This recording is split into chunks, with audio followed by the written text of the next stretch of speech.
بسم الله، اهلا بكم يا جماعه. معاكم جوبا. اهلا بكم في حلقه توقعات نص النهائي والنهائي وتحديد المركز الثالث في بطوله كاس العالم 2022 في قطر. خلاص البطوله بتنتهي، خلاص بطوله مجنونه فعلا. ما بقاش في منتخب كبير دلوقتي، ما بقاش في حاجه اسمها تمثيل مشرف بالنسبه للمنتخبات العربيه والافريقيه. بالعكس بقينا خلاص بين الاربعه الاوائل على بطوله كاس العالم عموما، ودي حاجه عظيمه جدا جدا جدا.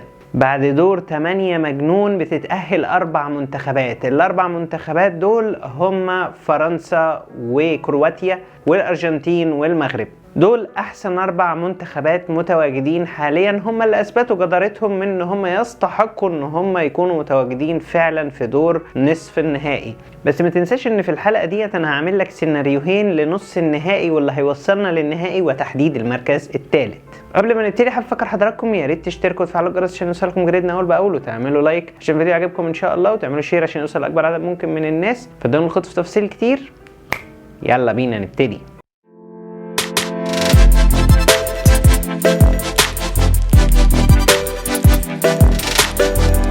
اول ماتش معانا النهارده هو ماتش فرنسا والمغرب.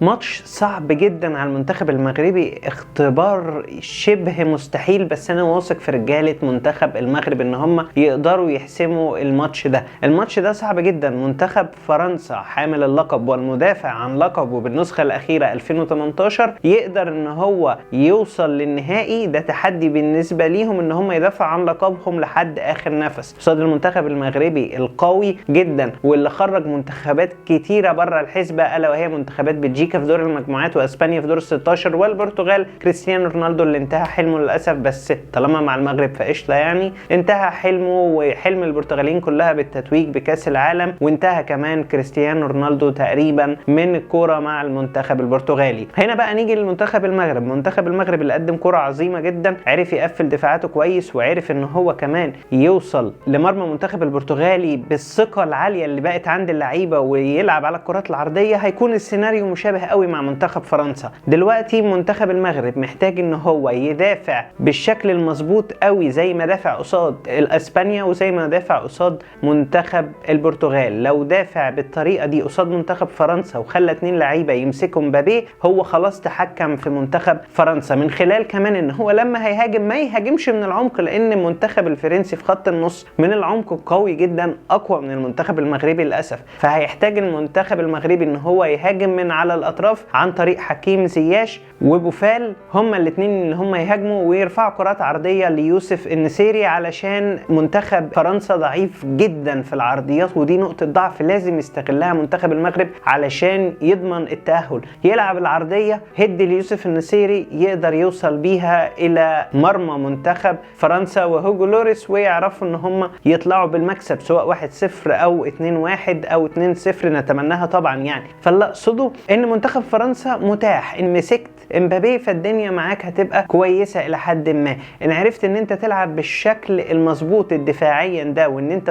منظم في هجمتك، وعرفت ان انت تلعب على الاطراف وتلعب الكرات العرضيه اللي ضعيف فيها منتخب فرنسا، انا اضمن لك ان منتخب المغرب هيوصل للنهائي باذن الله. وده توقعي الشخصي ان المغرب توصل لحد النهائي. وليه ما نحلمش زي ما قلت لك في الفيديو اللي قبله واللي قبل اللي قبله، واللي الحمد لله منتخب المغربي نصفني فيه وتأهل فعلا لدور نص النهائي. والمعجزة حصلت وخلاص، ما بقاش فيه تمثيل مشرف، بقى فيه تأهل منصف ومنتخب عربي وافريقي قوي ما بين الاربعة الاوائل. وهو ده اللي انا بتكلم فيه، ان منتخب المغرب يوصل للنهائي باذن الله. نيجي بقى للماتش الثاني معانا النهارده. ماتش مين يا معلم؟ ماتش الارجنتين وكرواتيا. الارجنتين هتسعى ان هي تهدم احلام كرواتيا، خصوصا ان كرواتيا علمت على الارجنتين في دور المجموعات في 2018 وكسبتها 3-0. فالارجنتين ميسي في البطوله دي بالذات، اخر بطوله لليونيل ميسي مع المنتخب الارجنتيني واخر كاس عالم ليه عموما، لازم هيحاول ان هو يضغط ويكسب منتخب كرواتيا.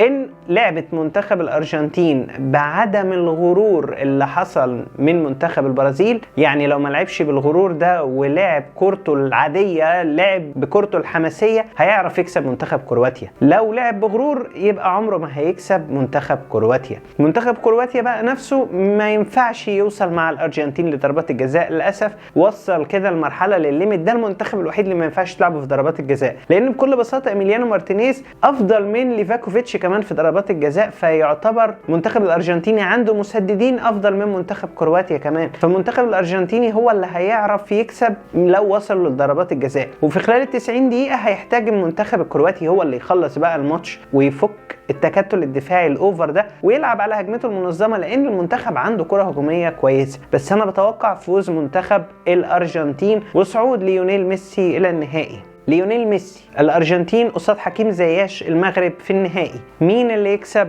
مع الاسف الشديد انا بتوقع ان البطوله دي عايزه ميسي، وان ميسي في حاله صعود الارجنتين هو اللي هيكسب النهائي من المغرب. بس والله انا اتمنى ان منتخب المغرب هو اللي ياخد البطوله دي، مع العلم ان انا نفسي ان المغرب اساسا توصل وتكسب النهائي، بس للاسف هو في حلم الارجنتين هيبقى صعب جدا على المغرب. مع اني يعني بص اتمنى ان المغرب هي اللي توصل للنهائي وتكسب كاس العالم كمان.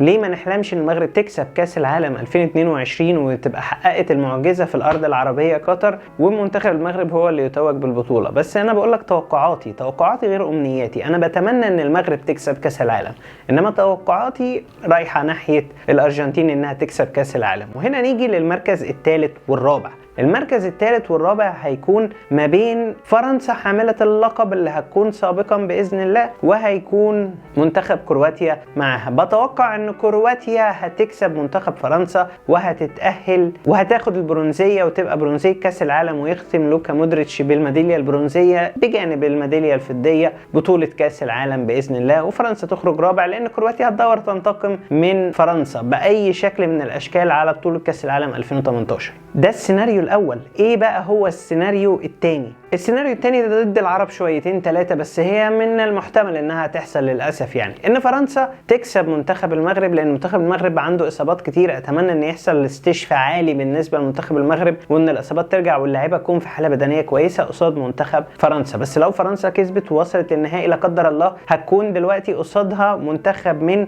كرواتيا والارجنتين. ان فرنسا هي وصلت دلوقتي النهائي وكسبت المغرب، يبقى السيناريو الثاني هيكون ان برضو كرواتيا هتكسب الارجنتين، وهنا طبعا هتكون كرواتيا هتقابل فرنسا واعاده لكاس العالم 2018. وهنا بقى لازم يثبت رجال مودريتش ان هم فعلا قادرين ان هم ياخدوا كاس العالم المره دي، والجيل اللي خلاص بيشطب وده اخر كاس عالم ليه يعتبر عموما يقدر ياخد كاس العالم ويختم بيها مسيره ذهبيه حصلت في كاس العالم 2018، والجيل عالمي عموما في بطوله كاس العالم. فتوقعي ان كرواتيا برضو تكسب فرنسا. مش شايف ان فرنسا هتاخد كاس العالم تاني، صعبه جدا بصراحه. كرواتيا هي اللي هتاخد كاس العالم في حاله السيناريو الثاني اللي انا بقول لك عليه ده. وهنا هيكون في بقى مركز ثالث ومركز رابع. المركز الثالث هيكون الارجنتين قصاد المغرب في منافسه قويه جدا. مين اللي هيكسب؟ توقعي هنا بقى ان المغرب هو اللي ياخد الميداليه البرونزيه، لان الارجنتين بالنسبه لها هيبقى الماتش تحصيل حاصل، مش هيكون بنفس الحماسه ان هم ياخدوا كاس العالم. طبعا بالنسبه للارجنتين وصولهم للماتش المركز الثالث هيكون خساره، بس بالنسبه للعرب هيكون مكسب لانه تفوق اساسا عن الانتكاسات السابقه. والحمد لله ان منتخب المغرب اساسا وصل لنص النهائي وانه بيلعب على ميداليه عموما. وهنا بتوقع ان المغرب يكسب الارجنتين ويحصل على الميداليه البرونزيه باذن الله ويبقى ثالث العالم. فسواء ثاني العالم في السيناريو الاولاني خالص لمنتخب المغرب، او ثالث العالم في السيناريو الثاني اللي انا قلته لك،